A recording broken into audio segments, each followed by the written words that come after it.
If you think it's useful, if you think that you can leverage that for your use, you use it. If you don't, you don't.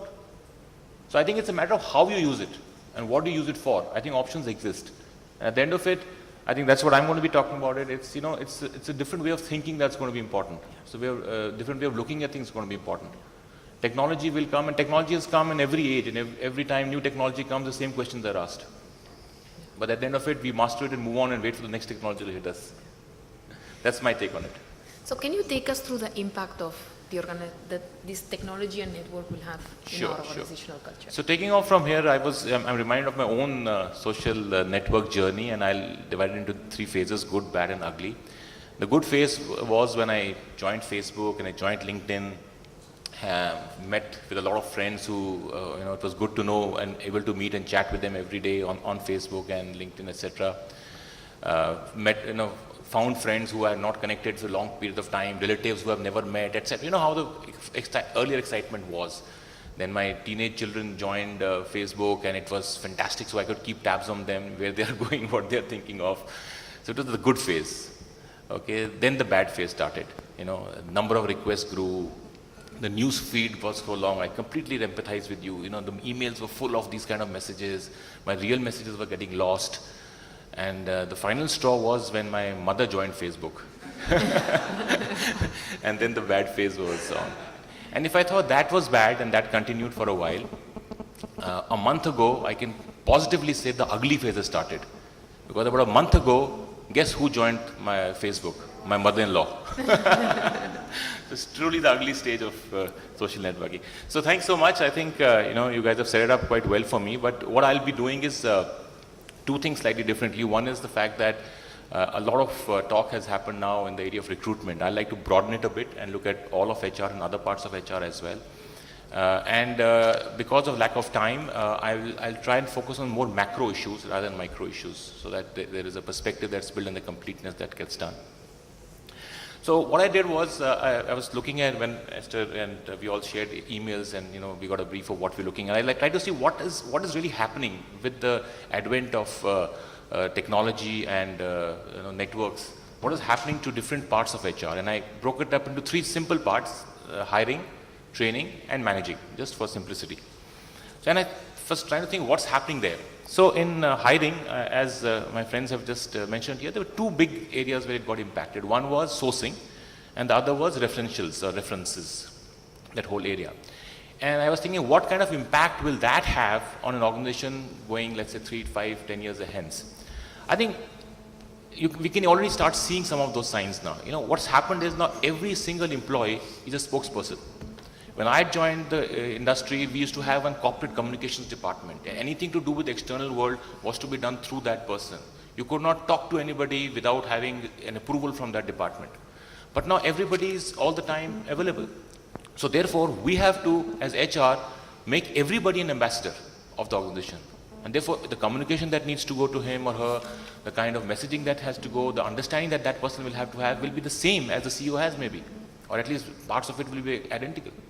So that's a big change, and therefore every person will have to be. Also, you can't, have too many disgruntled employees, obviously. So I think there'll be need to make sure that you handle grievances very, very quickly. The second thing was about references, and like they mentioned, how you could actually go and find out whether the guy has worked in this area and what kind of previous experience he has. I think what's going to happen in the future is that the boundaries between different organizations is going to scale down, and they're going to become more porous. And what may happen over time is that networks will develop, and a more collaborative working will happen within the organizations. And I can see that already the wall has started coming down between organizations, and I think that will continue to happen. Therefore, the need for organizations to manage these boundaries really well, because they're going to become porous. Okay. Also, the fact, moving on to the managing part now, is that the definition of employee is going to change, and it's already started changing. Who's an employee? Who's an associate? Somebody's working from home. Somebody's got flexi hours. There are virtual teams across the world. Okay, there is sabbaticals that people take. So these definitions of employee and what employment means is also going to change tremendously, and that will require a completely different way of managing people. How are you going to hire people? How are you going to do performance management, how are you going to do work allocation, how are you going to do rewards, is going to be completely different for these kind of people. And there are going to be more and more of these people available. Therefore, again, the need for redefining the relationships will become a very big impact on people. Also, I think with the advent of technology and the networks, a lot of work which earlier HR departments used to do is now either getting into shared services or getting outsourced or getting into self-help. Therefore, what it should be doing, rightly so, is relieving the HR fraternity of a lot of time. And that time should be used for more higher end kind of stuff. But unfortunately, a lot of our HR colleagues have not been trained on that. How to listen better, how to empathize, how to solution, how to design.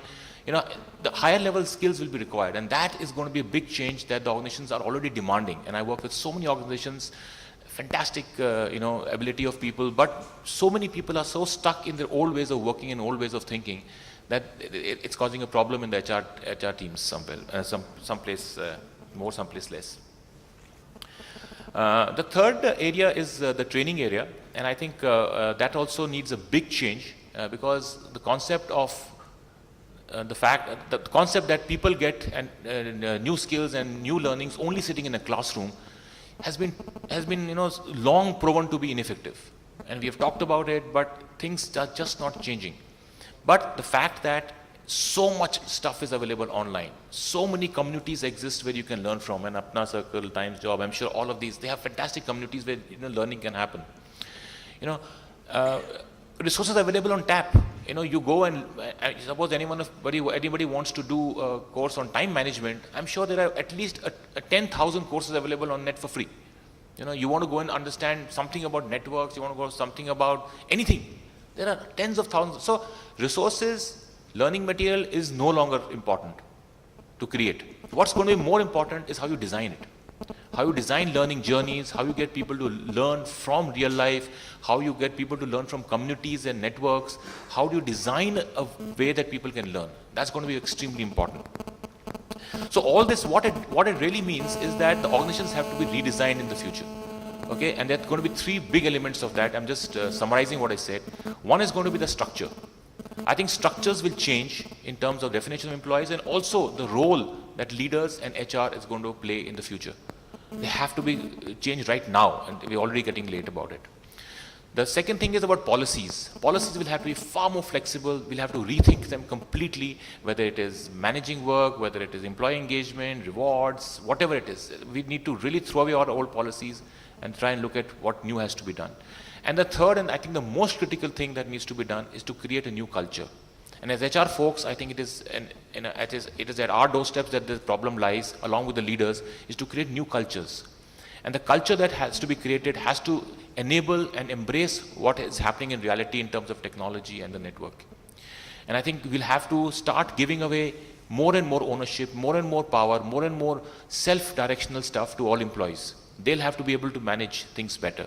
Communities will have to be used more.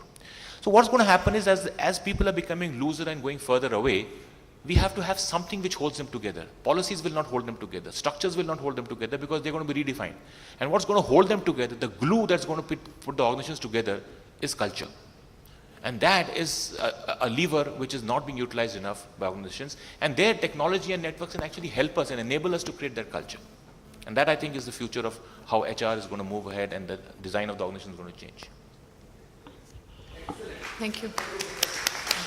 So before we get some questions for Gagan from the audience, so I think in the beginning Avnish talked about some organizations that are more forward-looking and some organizations that are not.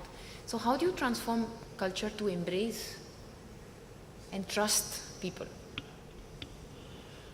Embrace and trust people. Embrace these new technologies and trust people. Yes. See, culture is like the air around.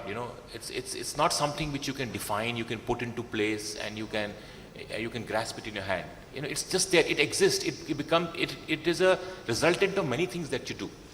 So the policies that you create, the structure that you create, the systems that you create, the kind of employee engagement that you create will actually result in the culture of the organization. So it's a easy thing to say to build a new culture, but to do it, you have to touch all the elements, all the underlying elements of the organization to really tweak that to be able to get the resultant culture. So are some cultures more prone to absorb technology than others? Certainly, there will be cultures which are prone to it. That's how they have been constructed. Maybe because of the industry they exist in, maybe because some of the leaders have done it that way, or maybe when it was formed with certain purpose in mind. And there will be some organizations, and obviously the organizations which have more youngsters, which are more of the newer generation, will obviously be the people who will have the need to adopt quickly. Whether the bosses sitting up there, the 50, 60-year-old people like us, allow that change to happen or not, that's different. But I think there the pressure and the pushback is very, very high. Thank you. Some questions for Gagan or for anybody else in the panel? Yeah. So are there some companies who you think are maybe in that bucket that you can't really do anything to change that culture? They will never be able to embrace technology. Is there any is it possible that there are some companies who will never be able to change? I think organizations are living organisms, and they all in their own way know that they have to adapt to survive.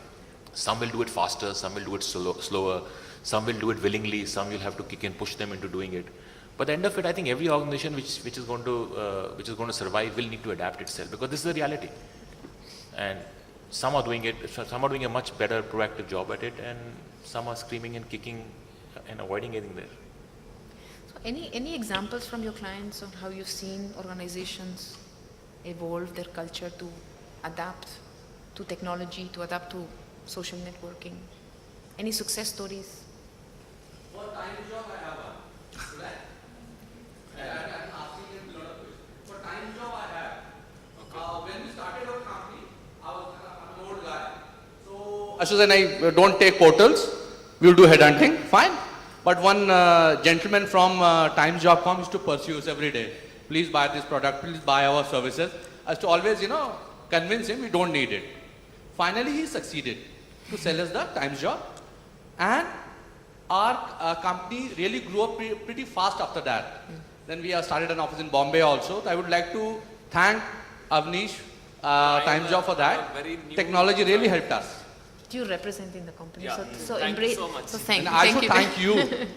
No, I'm a very new joinee, so I would not be the right person to take credit for that. No, but you're from that company. Take credit, it's okay. After that, our bankers were happy with us. Fine, thank you. Thank you. Please.